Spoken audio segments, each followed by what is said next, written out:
boom, we're in the Link to the Past. Well, no, we're not in the Link to the Past, are we? We're in Link's Awakening, because he was in the past and then he awakened, or something like that. But anyway, what's left for us to do? Well, we just completed Turtle Rock, and there are, I guess, really a few things that I could do if I really wanted to finish the game, and that would involve collecting the secret seashells to give us a more powerful sword. I could go and complete the trading sequence, which would give us the magnifying lens necessary to determine which direction we have to go to when we're in the final dungeon. And I also could go running around trying to find all the heart containers, because I guess there are 8 more of them sitting around. 8 more pieces of heart sitting around that I have yet to pick up. But, you know what? Fuck it. Let's do this thing. I'm going to head over to the Windfish Egg. Now, I haven't gotten to the Windfish Egg before. I've walked past the pathway leading up to it, but I haven't actually been inside of there yet.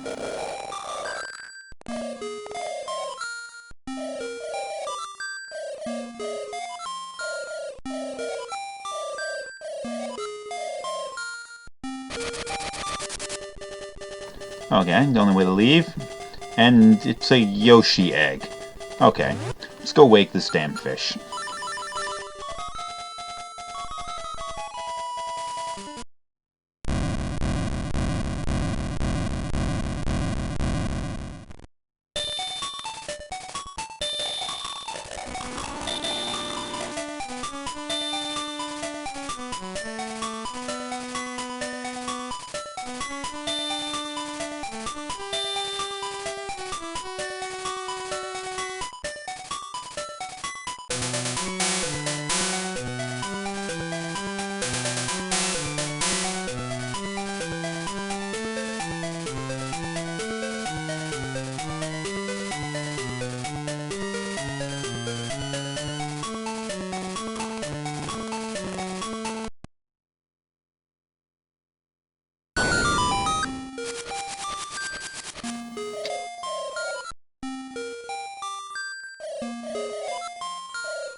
Okay, time to go in and Windfish's egg. This place is much bigger on the inside than it is on the outside.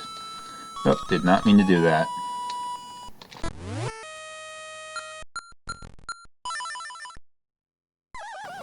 Oh, well, that worked.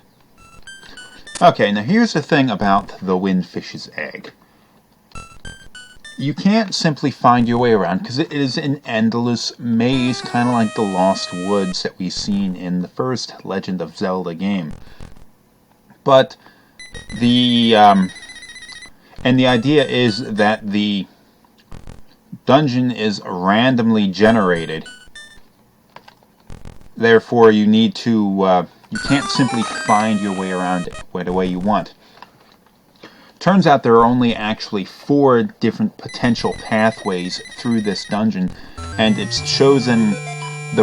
randomly chosen, I guess, at the start of the game, and maybe based on some hash on the name you type in or something like that. And what you need to do is, normally you would complete the trading sequence of the game, and there are like another 5 trading things that I could do in order to get that. Then you get a magnifying lens from the mermaid, I think, and then you read a book with it and it gives you the directions to get through. And I guess it's complex enough that you likely wouldn't have ever just sort of guessed how to get through it, so you would really need to complete the trading sequence normally. But since there are only 4 potential pathways, I just sort of looked it up and found out which, and the first option was the one that I used to get through. Maybe I will complete the trading sequence when I'm done with this, but for right now I'm just looking to get to the end of it.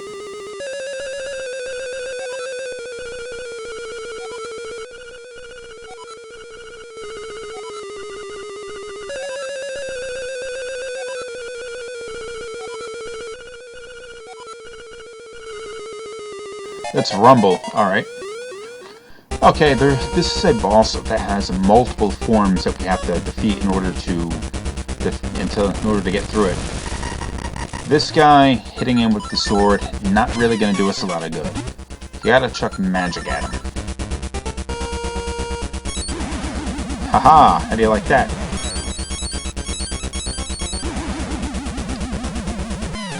Okay. First part down. Ah, it's Agnem from Link to the Past. He was the wizard that was taken control of by Ganon, or something along those lines, and was breaking the seal into the Dark World. Now, chronologically, I think this game takes place after Link to the Past, and I think this might actually be the same Link that was in Link to the Past. Because the various different Zelda games all supposed to take place in the same timeline, or in the same universe, rather. And the different Links and different Zeldas are actually different characters, sort of like the Breath of Fire series. Same timeline, different characters, same names, all that kind of stuff. So this Link, I believe, is actually the same Link that we played as in Link to the Past. Okay, next form. It's this gigantic monster thing, the worm monster. I forget what they call them. Just attack it like you would if it weren't a normal enemy. Hit the tail. Aha!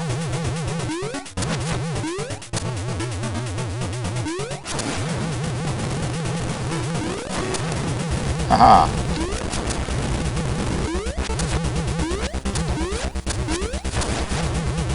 It's getting crazy!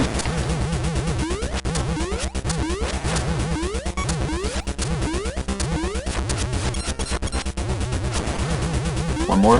There we go. Come on, die.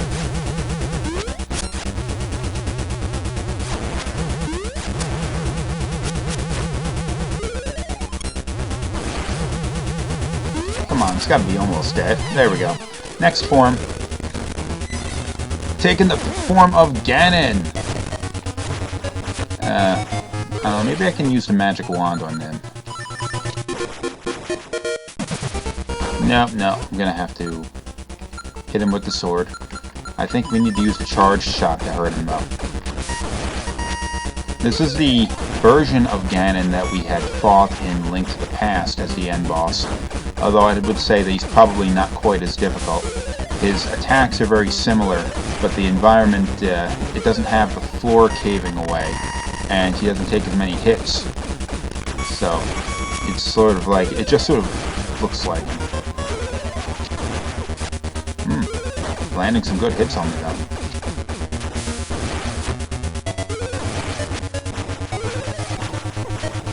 Oh, alright. He's determined to hurt me.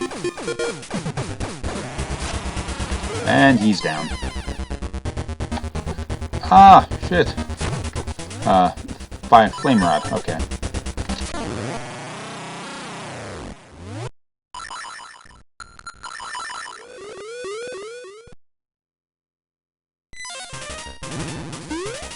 Alright, this is the final form. It's, I guess, the only really unique one of the group. Just jump over its arms until it opens its eyes and shoot an arrow into it, kind of following the Zelda tradition of defeating the end boss with an arrow.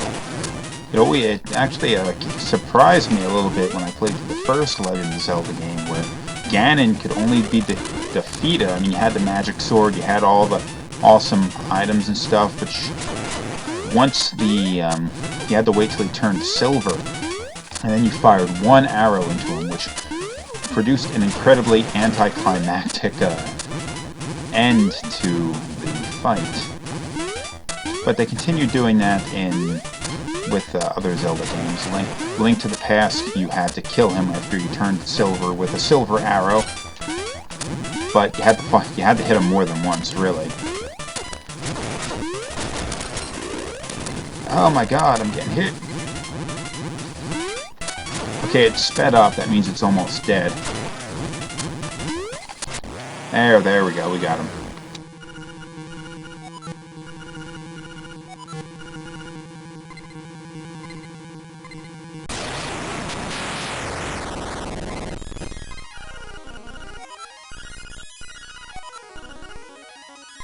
Oh, okay, there we go.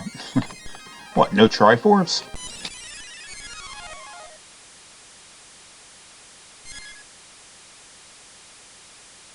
Climbing the stairway to heaven, brother.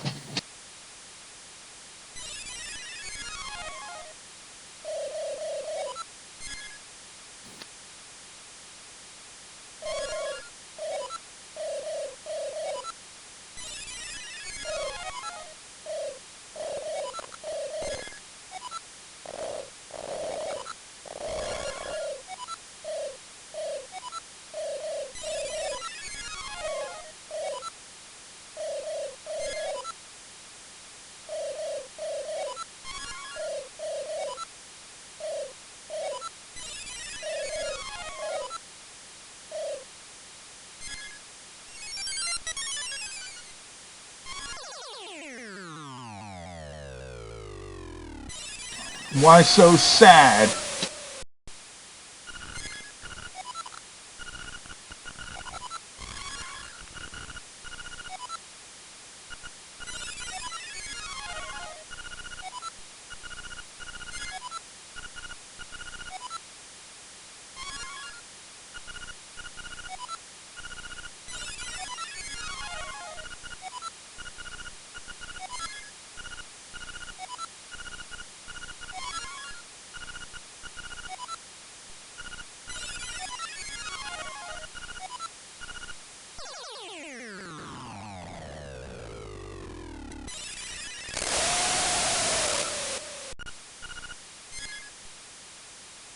Do I have to?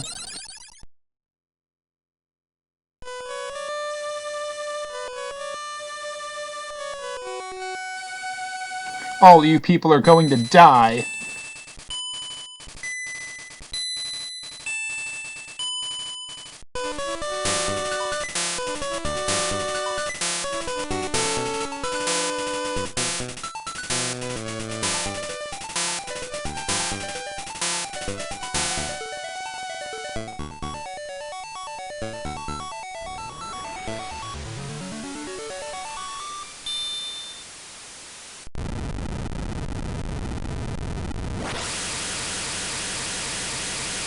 That is the biggest bidet I have ever seen.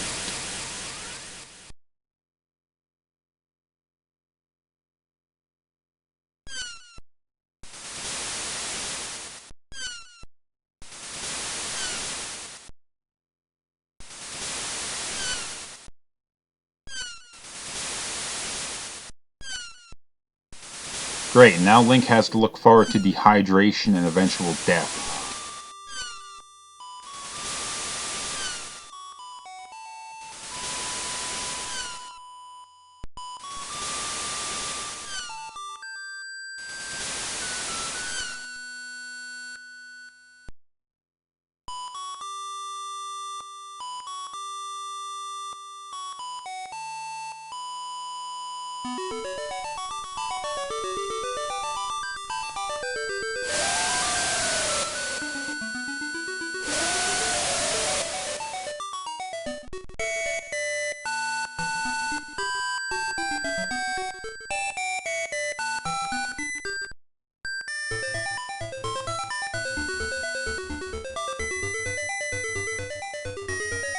Are you pleased with yourself, Link? You just killed everybody.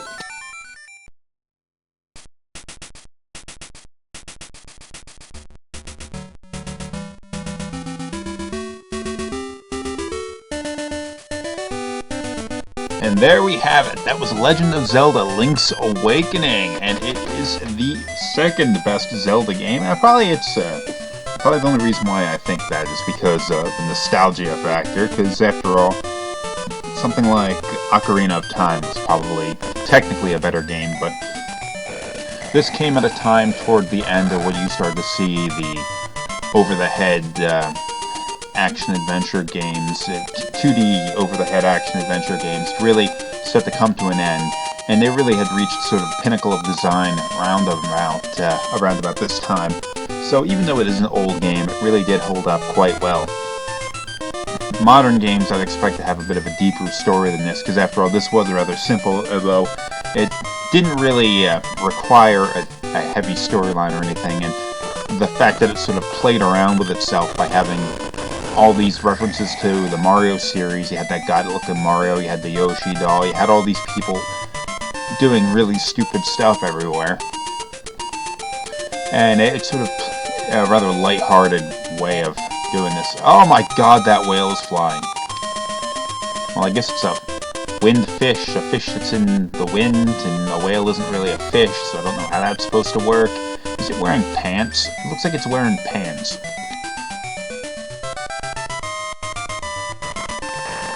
Wow, the credits are taking forever to just roll through here.